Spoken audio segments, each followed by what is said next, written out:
ओम शांति। आज 3 मार्च 2017 शिव बाबा संगम युग पर आकर अविनाशी रुद्र ज्ञान यज्ञ की स्थापना करते हैं और स्थापना करने के बाद बाबा हम बच्चों को कहते हैं कि बच्चे इस यज्ञ की संभाल तुमको करनी है, यज्ञ रक्षक बनना है। ये मधुर महावाक्य आज प्रातः क्लास में हम सब ने सुने। आइए अब इस पर हम थोड़ा मनन और चिंतन करें।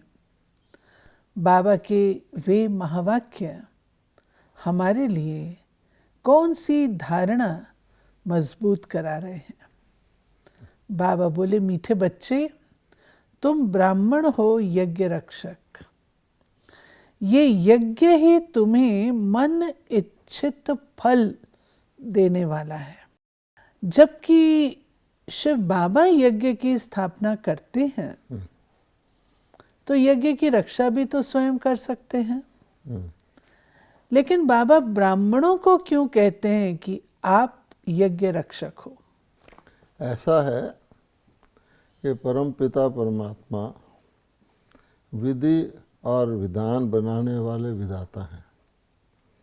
जो बिल्कुल सतोगुणी विधि और विधान है वो परमात्मा ही सेट करते हैं, इसीलिए उनको विधाता कहा जाता है। जो विधि और विधान के अनुसार चलते हैं ऑटोमेटिकली उनका भाग्य बनता है, इसलिए भगवान को भाग्य विधाता भी कहा जाता है।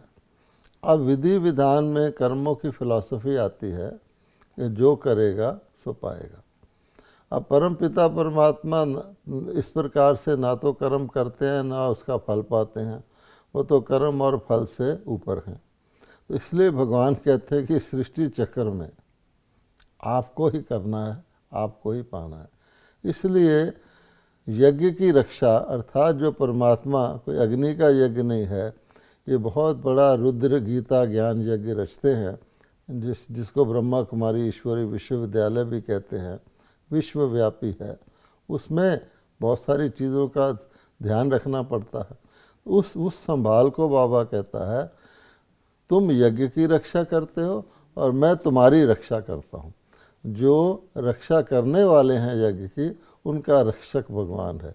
कहा जाता ना, जो धर्म की रक्षा करता है धर्म उसकी रक्षा करता है। रक्षति रक्षिता। इसलिए परमात्मा उनकी रक्षा करता है। दूसरी बात, मन वांछित फल पाना। कहा जाता है सबसे ऊंचा कर्तव्य है परमार्थ, यानी परमात्मा के अर्थ सेवा करना। तो कहा गया है कि जो परमार्थ करता है उसका व्यवहार आपे ही सिद्ध हो जाता है। लोग सिर्फ आरती करते हैं, भगत लोग, जो तेरी आरती गाए मन वांछित फल पाए। अब आरती गायन करने से तो मन वांछित फल नहीं मिलेगा, लेकिन जो भगवान के बच्चे जिनको वो ब्राह्मण बनाता है अर्थात पवित्र बनाता है, वो जो अपना श्वास सफल करते हैं, श्वास संकल्प बोल कर्म सब ईश्वरी सेवा में लगाते हैं, तो नेचुरली सबसे ज़्यादा फल देने वाला कौन है? परमात्मा।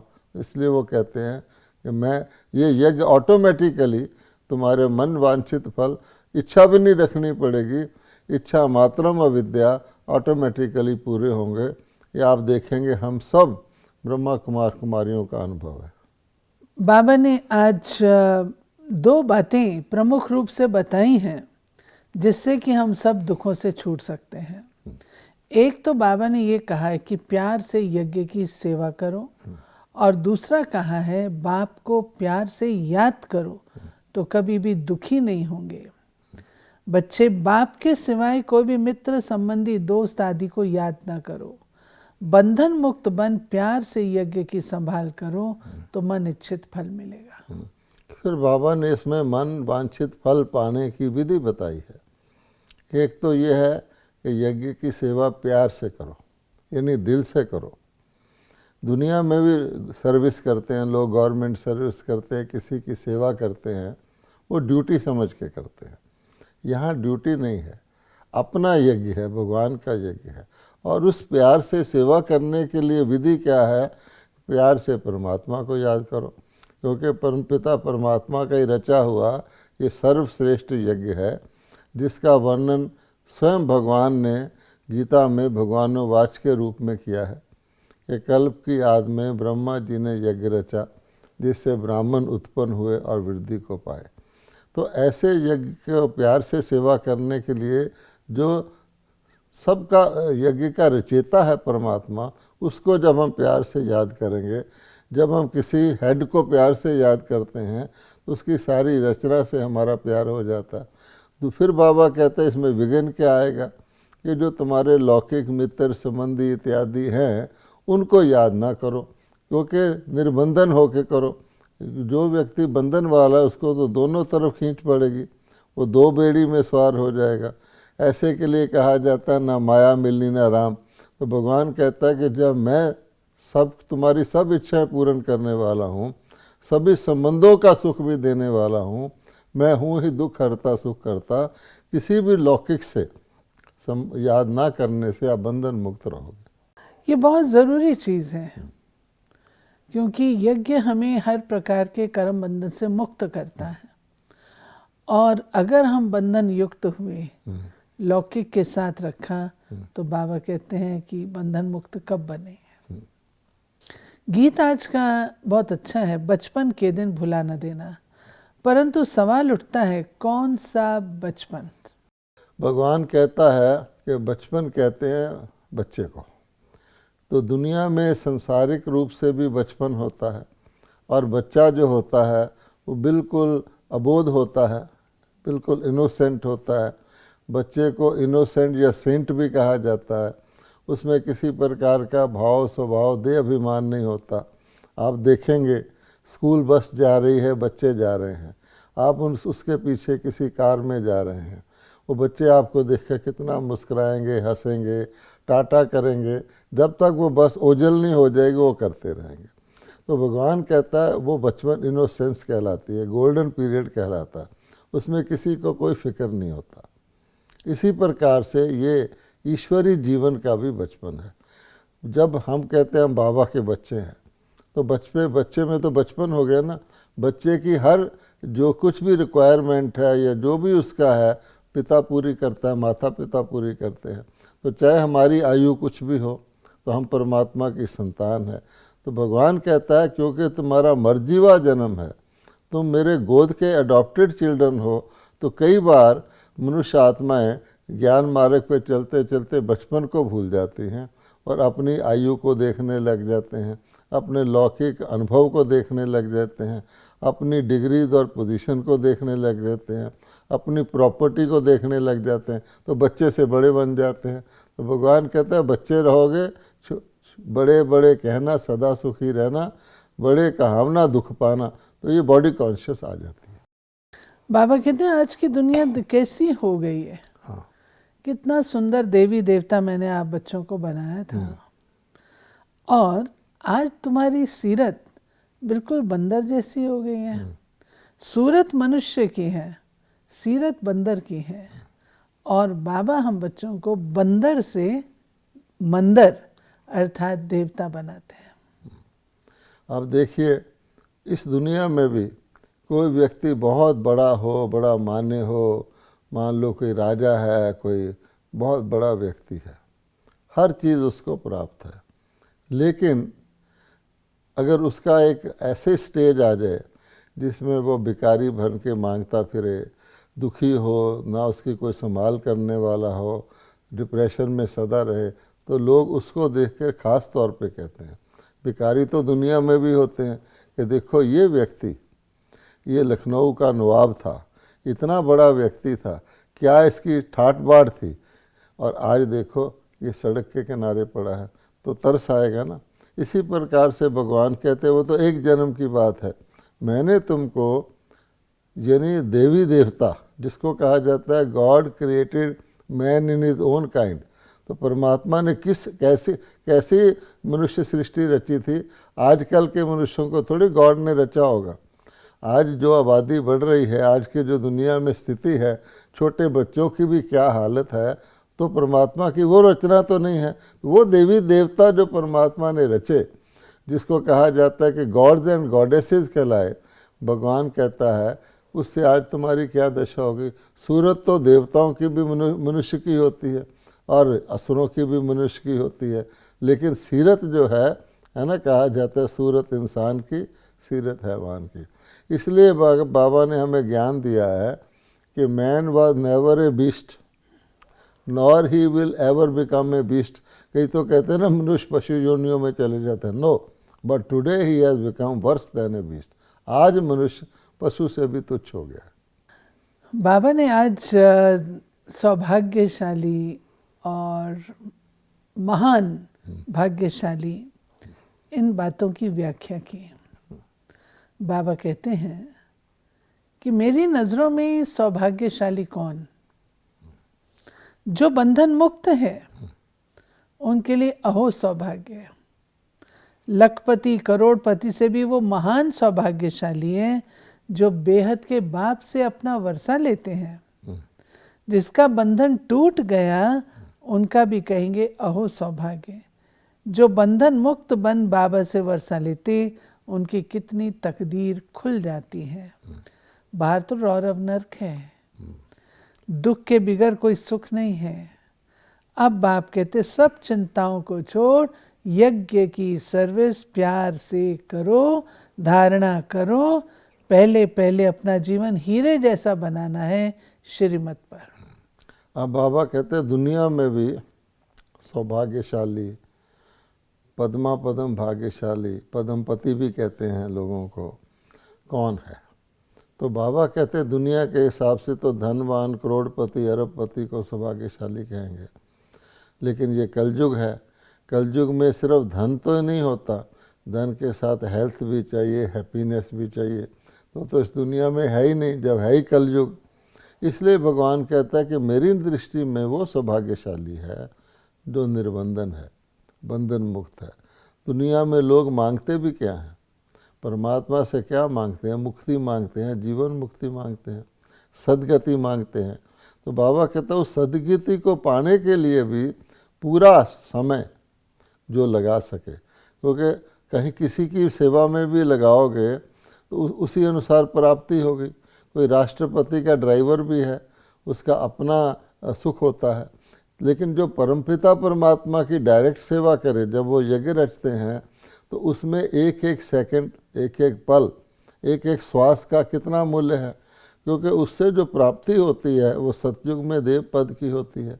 अब वह भी एक जन्म के लिए नहीं, 21 पीढ़ी के लिए होती है सतयुग और त्रेता में। तो भगवान कहता है उस प्राप्ति को पाने के लिए पहली कंडीशन क्या है कि आपके पास पूरा समय हो, आप फ्री हो। तो जो बंधन मुक्त है, जैसे बाबा कहता है कन्याएं बंधन मुक्त होती हैं। इसीलिए आप देखेंगे ब्रह्मा कुमारी में सबसे ज़्यादा कौन लगा हुआ है? कन्याएं, कुमारियाँ।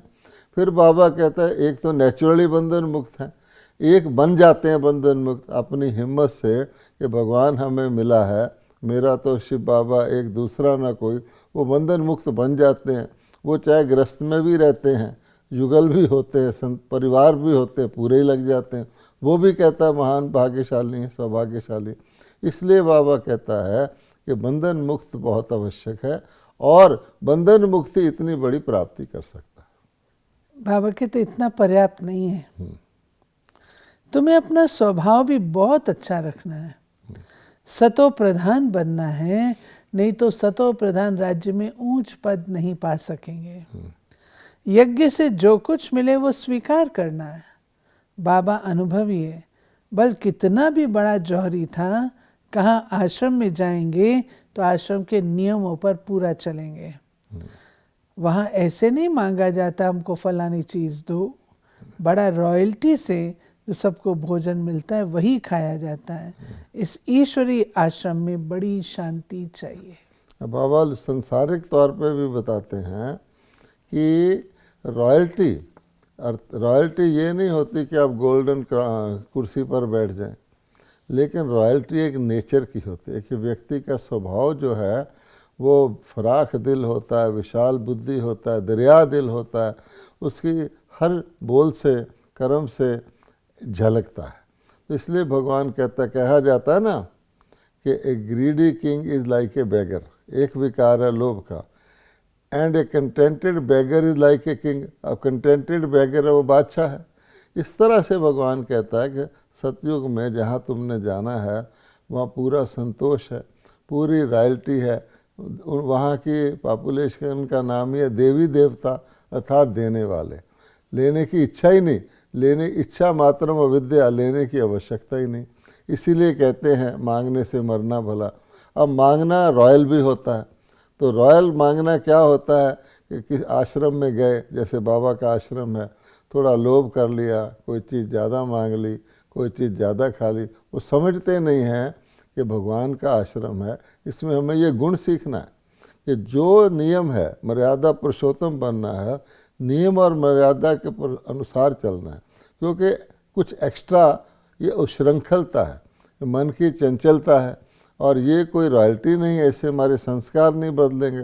तब बाबा लौकिक मिसाल दे रहा है कि स्वयं बाबा जौहरी थे, फिर भी जब किसी आश्रम में जाते थे तो आश्रम के नियमों का पालन करते हैं, वहाँ जो भोजन मिलता है वो खाते हैं। ऐसे थोड़ी कहेंगे कि मैं जौहरी हूँ, मुझे फ़लाँ चीज़ ला के दो, फ्रूट का जूस पिलाओ फॉर एग्ज़ाम्पल।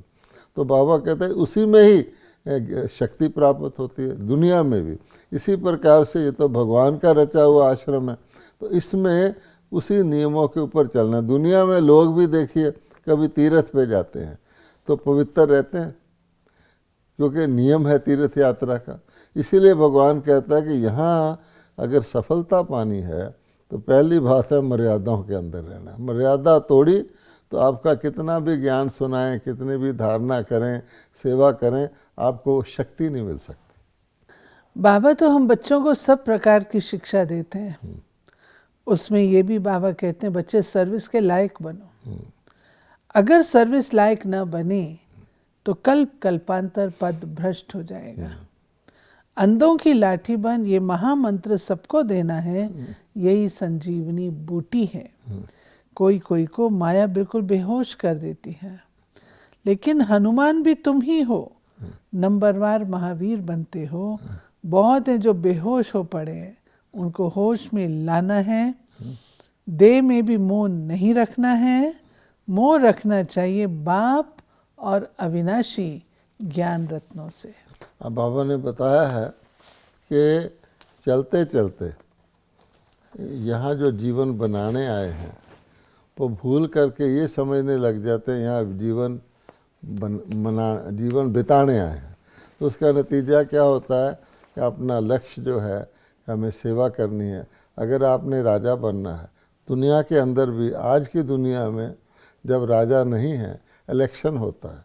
इलेक्शन के लिए भी किसी को मेंबर ऑफ पार्लियामेंट बनना है तो जनता से जाके उनका ओके लेता है ना, यस लेता है ना, सब कुछ कहता है, प्रॉमिस करता है, कुछ करता है। तो भगवान कहता है कि मैं भी तुमको अगर राजा रानी बनना है तो प्रजा कहाँ से आएगी? सब लोग कहें कि इसमें इतने गुण हैं, ये संतुष्ट है, ये हमें संतुष्ट रखेगा, सुख शांति चैन की राजधानी चलाएगा विश्व में, खुद भी अपने को चलाए तभी तो होता है ना। इसीलिए कहते हैं सो राज्य से विश्व राज्य मिलता है। तो बाबा कहते हैं अगर किसी को मैसेज ही नहीं दोगे, आप समान ही नहीं बनाओगे, अपने गुण उसको कुछ दोगे ही नहीं। यहाँ कोई धन दान देने की ज़रूरत नहीं है, जैसे नेता का फ़र्ज होता है सेवा करना। तो तुम अगर उनकी आध्यात्मिक सेवा नहीं करोगे तो राजा रानी कैसे बनोगे? पद भ्रष्ट हो जाओगे, फिर एंड में सोचोगे अब ये कलप के लिए रिपीट होगा। बाबा कितना हम बच्चों को अपनी कर्मेंद्रियों के ऊपर अटेंशन खिंचाते हैं। बाबा ने कहा है आज बच्चे श्रीमत पर चलना है। दूसरी बात, तुम्हें मुख से सदैव ज्ञान रतन निकालने हैं, पत्थर नहीं। तीसरी बात, संसार समाचार की लेन देन नहीं करनी है, नहीं तो मुख कड़वा हो जाएगा। एक दूसरे को रतन देने हैं, रत्नों से झोली अपनी भी भरनी है और औरों की भी भरनी है। क्योंकि बाबा का यज्ञ एक बहुत ही फल देने वाला है, जन्म जन्मांतर के लिए हमारी सदगति करने वाला है, देवता बनाने वाला है, उसके लिए बाबा कहता है रोज़ पढ़ाई है। ऐसे तो नहीं यज्ञ में हम सेवा करने आए हैं या कोई कार चलाने आया, कोई कपड़े धोने आया, ऐसे नहीं है, कोई रोटी पकाने आया। बाबा कहते तुम देवता बनने आया, ये तो तुम्हें लौकिक कार्य मिले हुए हैं, ये भी अपनी अवस्था को बनाने के लिए। पहले तो श्रीमत फर्स्ट चीज़ है। अगर श्रीमत पर ही नहीं चलेंगे, मान लो बाबा ने कहा अमृत वेला मैं तुम्हारे लिए रखा है, तुम्हारे को भरपूर करूँगा, दिन का स्टार्ट है, कहते मैं वेल बगन इज हाफ डन। अब कोई अमृत वेला ही नहीं करते तो बाकी क्या होगा? तो पहला श्रीमत, फिर उसका प्रभाव व्यवहार पर आता है। बाबा कहते बोलो तो मीठे वचन बोलो, ज्ञान रतन सुनाओ। अगर तुम लौकिक का, दुनिया का, संसार समाचार कुछ भी करोगे वो तो कड़वा है। यानी आप आँख से अगर दुनिया की आज की खबर भी देख लो तो आपका दिल ही खराब होगा ना। दूसरे को सुनाओगे तो तुम्हारा मुख जो ज्ञान सुनाने से मीठा होता है उल्टा कड़वा हो जाएगा। इसलिए बाबा कहते हैं इन सब चीज़ों का तुमको बहुत ध्यान रखना है। ऐसे ही बाबा ने कहा कि कई बच्चे सोचते हैं अगर हम तन मन धन अपना सब कुछ समर्पण कर देंगे तो हमारा क्या होगा। हाँ। बाबा कहते ये तो शिव बाबा का भंडारा है और शिव बाबा का भंडारा सदा ही भरपूर रहता है, जिससे सबका शरीर निर्वाह होता रहता है और होता रहेगा। अब कोई व्यक्ति अध जला हो जाए, है ना, तो उसका क्या होता है कि ना इधर का रहता ना उधर का। भगवान कहता है पहले तुम सोचो कि परम पिता परमात्मा का यज्ञ है, सबसे बड़ा प्रोवाइडर जो है दुनिया का, जिसको पालनहार कहते हैं, परमात्मा का कर्तव्य पालना का भी है ना। परमात्मा की पालना कैसी? जैसे देवी देवताओं की दुनिया है, तो आजकल की दुनिया की पालना कैसी? बड़े से बड़ा भी होगा कुछ नहीं। तो भगवान कहता है इसको देखते हुए तुम अपना पुराना तन जो बीमार रहता है, पुराना मन जो या तो विक्रम करता है या व्यर्थ करता है, पुराना धन जो भी गलत रास्ते में लग सकता है, उसको तुम यज्ञ में सुहा करोगे तो मैं तुम्हें पुराने के बदले नया देता हूँ। अल्लाह दीन का चिराग भी दिखाते हैं। अल्लाह मैंने परमात्मा ने जो धर्म स्थापित किया उसकी जो आत्माएं थी ज्योति वाली, वो पुराना दे के नया ले रही थी, है ना। भगवान कहते ही हैं पतित को पावन, पतित चीज़ें दे रहे हो। अगर ये सोचने लग जाए देते समय या देने के बाद मेरा क्या होगा, फिर पता क्या करते हैं, भगवान के ही धन में से कुछ बचा बचू के रखते हैं, मेरा क्या होगा, कल मेरे को ये हो जाए वो हो जाए। तो भगवान कहता है ये तो बिल्कुल ही अज्ञान है। क्योंकि वैसे भी आप देख लें 80 वर्ष से भगवान का यज्ञ चल रहा है, तो भरपूर चल रहा है ना। बल्कि लोग पूछते हैं आप लोगों की सेवा करते हो, कुछ लेते भी नहीं हो, आपके पास धन कहाँ से आता, आपके पास सेवादारी कहाँ से आते हैं इतने। तो भगवान का है ना, इसमें बूढ़े बूढ़े भी हैं, 100 वर्ष के भी हैं, 90 वर्ष के भी हैं। दुनिया में तो रिटायर करके भेज देते हैं, परिवार वाले भी घर से भेज देते हैं, कोठरी में डाल देते हैं। यहाँ बाबा कहता है जितने तुम अनुभवी उतनी तुम्हारी वैल्यू है। इसलिए बाबा कहता है कि ऐसा कभी नहीं सोचना चाहिए। हाँ, एक समय था जब यज्ञ में परीक्षा आई थी, बाबा कहते हो आपका टेस्ट लिया गया था, तो उसको देखकर भी कि कहते परीक्षा आने के बाद भी तो यज्ञ सफल रहा ना।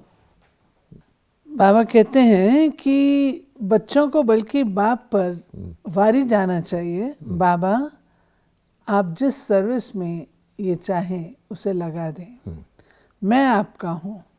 फिर बाबा ने कहा देखो बच्चे, कितने लोग ऐसे हैं जो इतना सब कुछ जानते समझते और उसके बाद फिर भी कह देते सर्वव्यापी है। कितना ही समझाओ तो उससे फिर कैसे, कह देते सर्वव्यापी, उससे वर्षा कैसे लेंगे।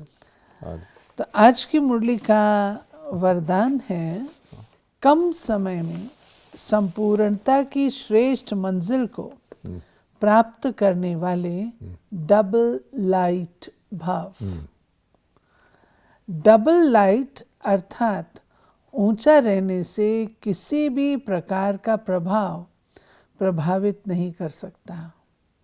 नीचे की बातों से, नीचे के वायुमंडल से ऊपर रहने से कम समय में संपूर्ण बनने की श्रेष्ठ मंजिल को प्राप्त कर लेंगे। स्लोगन है दुख धाम से किनारा कर लो, तो दुख की लहर समीप नहीं आ सकती। ये थी बाबा की आज 3 मार्च 2017 की मुरली, जिसमें बाबा ने अपने यज्ञ के बारे में बताया, यज्ञ की संभाल कैसे करनी है उसके बारे में बताया, जीवन में कौन से मैनर्स हम बच्चों ने लाने उसके बारे में बताया, और ये यज्ञ सबको मन इच्छित फल प्राप्त कराने वाला है इस विषय में बताया। ओम शांति।